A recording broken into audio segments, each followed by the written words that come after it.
Welcome back to The Explainer. I am absolutely thrilled you're here today because we are going to unpack something truly fascinating. We're looking at a humble desert plant, something you'd probably just walk right past without a second glance, that actually harbors some seriously incredible metabolic powers. We're going to completely deconstruct the science behind the Opuntia cactus.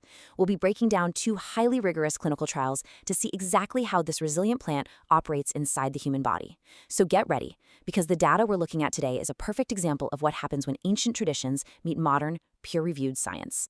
I know, it sounds a little out there, right? Can a cactus really fight the global metabolic crisis?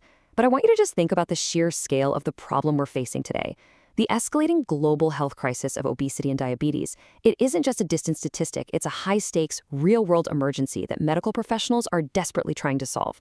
We are constantly on the lookout for safe, effective, and natural solutions to help our bodies manage the modern diet. And believe it or not, that search has led researchers straight to the desert. Look, the numbers are they're staggering. We're talking over 50% of adults in the European Union and an astonishing 68.8% of adults in the US being classified as overweight or obese.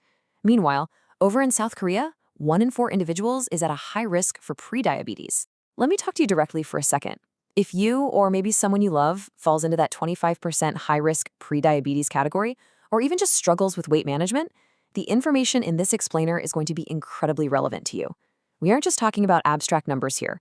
We're talking about our health, our longevity, and potentially a really amazing natural way to intervene. Here is how we're breaking it all down today. First, we'll meet the prickly pear. Second, we'll see how it acts as a biological fat sponge. Third, taming blood sugar spikes. Fourth, we'll do the safety check. And finally, we'll look at the future of prevention. Let's get right into it. All right, Section 1, meet the prickly pear, where ancestral remedy meets modern science. So, for centuries, traditional cultures have utilized Opuntia ficus indica. You probably know it as the nopal or the prickly pear cactus. They used it for everything from wound healing to fatigue. Mexican, Native American, and traditional Chinese cultures crucially used it for managing conditions that we now understand as metabolic disorders. It is an incredibly fiber-rich plant. But what we're doing today is taking this plant out of the realm of folklore and putting it directly under the microscope. We're going to look at the hard data to see if peer-reviewed science actually backs up its growing reputation as a metabolic superfood. Moving on to Section 2, a biological fat sponge. Let's talk about the excretion trial. And right off the bat, our first source isn't some observational guesswork. It's a 45-day, double-blind, randomized, placebo-controlled crossover study published in Current Therapeutic Research, which is an Elsevier journal. In the world of clinical science, this level of controlled study is exactly what we want to see when we're trying to validate a natural compound. To truly get what they found, you gotta understand how they set it up. 20 healthy subjects were put on a highly controlled, standardized diet where exactly 35% of their daily energy came from fat. Now, that crossover methodology you see means every subject acted as their own control. It's considered the gold standard because you are literally competing against yourself. They did a baseline week, then a 7-day intervention with either the cactus fiber or a placebo. Then they had a washout period to clear their system, a second baseline, and finally, they switched to whatever pill they didn't take the first time around, taking 2 tablets 3 times a day with their main meals. It's an incredibly rigorous setup. Now, the stool sample analysis revealed something pretty incredible. The researchers collected and analyzed these samples to measure exactly how much fat was passing through the body completely unabsorbed. When taking the placebo, subjects excreted about 4.56% of their dietary fat. But when they took the standardized Opuntia fiber, well, that number skyrocketed to 15.79%. That is a massive, statistically significant increase in fat that was quite literally bound by the cactus fiber in the gut and simply excreted out, never even making it into the bloodstream. But let's humanize this data for a second. Percentages are great, but what does that actually mean for your body on a daily basis? That 15.79% excretion translates to roughly 15.11 grams of fat physically blocked from absorption. Since fat carries 9 calories per gram, that creates a real-world, totally passive deficit of 136 calories every single day. And when researchers project that out using metabolic models, the results are really staggering.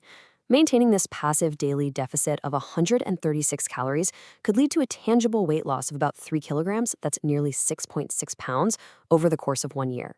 And keep in mind, that is achieved simply by blocking the absorption of fat you're already eating, without changing a single thing about your diet or exercise routine. It's a purely mechanical intervention happening right in your digestive tract, acting almost like a biological plumbing filter. Which brings us to Section 3, Taming Blood Sugar Spikes, the Glucose Trial. So, if our first study looked at healthy individuals losing fat mechanically in the gut over a short period, our second trial heads over to South Korea to see how this plant operates systemically in the blood. Here, the focus shifts to a group of 72 participants over a 12-week, double-blind, randomized clinical trial. And crucially, this group included individuals who were specifically diagnosed with impaired fasting glucose, meaning they're pre-diabetic, standing right on the very edge of a full metabolic disorder. The results over those 12 weeks were, frankly, remarkable. For the participants in the pre-diabetic group taking the Opuntia extract, researchers saw a significant reduction in their fasting blood glucose levels. They dropped from an average of about 112 milligrams per deciliter down to 102. They effectively took these individuals and nudged their baseline blood sugar right back toward the safe, healthy zone. And the placebo group? Yeah, they saw no significant changes at all. Furthermore, the study mapped out exactly how the cactus responds to acute stress. They subjected the participants to an oral glucose tolerance test.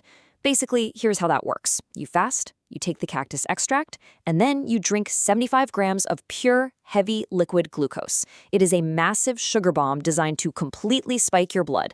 The researchers then measured the blood at the 60 and 120-minute marks, and the data showed that the Opuntia extract actually smoothed out those post-meal sugar spikes, significantly lowering blood glucose levels at both the 1-hour and 2-hour marks compared to the placebo.